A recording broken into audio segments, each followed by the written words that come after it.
কচুতলা গাঁও হয়।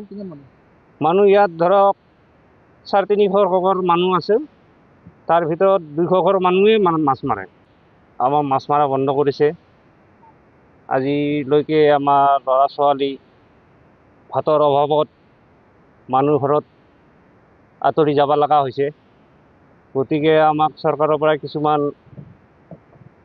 অনুদান দিলে আমি সুখী হ'লো হয়।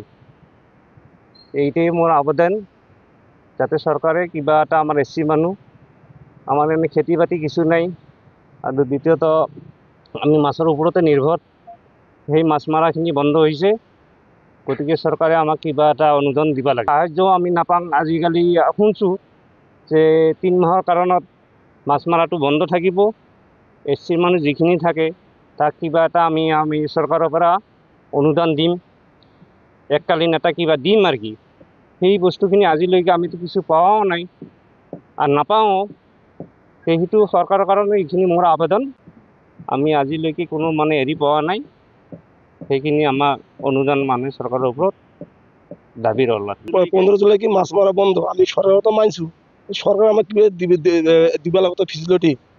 আমি মাছ মারা বন্ধ করছি, বহুত মানুষ মাছ মারা বন্ধ করছে, আমিও বন্ধ করছি। মাছ মারা না জানাই কি উপায় না পাই আজি জাল মারা ওলাইছো, খাং কি? আমি গরিব মানুষ, মাছ মারা মানুষ, আমার তো খেত আবাদ কিছু না, এই যে জালটাই আমার আবাদ খেত।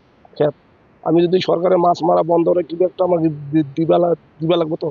আমি তো না খাই বেড়াই গেছি, চা খাওয়া পয়সা নাই, খরচ খাওয়া পয়সা নাই, কি করে চলিম আমি মাছ মারা বন্ধ করিলে? সেইটাই মোর আবদ্ধ আর কি। সরকার আমাকে ফেসিলিটি দিবা লাগবে। আমি তো সরকারের কথা মানছু, জাল মারা বন্ধ হচ্ছে, সরকারের কথা মানছু। আমার 3 মাহ তো বন্ধ করছে, আমি মানছু। 3 মাহ বন্ধ করেছে, আমি মানিয়েছি। 3 মাহ পরিয়ালটা কেন করে চলবো? পরিয়াল তো আমার না খাই হাহাকার করে আইছে। কি খায় আমার চলি ছুটি, কি খায় কি না খায়, বহুত টেনশনত পড়ছি।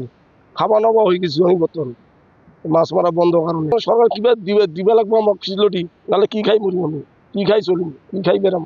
পয়সা নাই, চা খাওয়া পয়সা নাই, আঞ্জা কিনা পয়সা নাই। কিমান কষ্ট যে চলি আছো আমি, মতন অচল হয়ে গেছি আমি, চলবার না হওয়ার হয়ে গেছি। পয়সা কিছু নাই, কি খাং কি না খাং।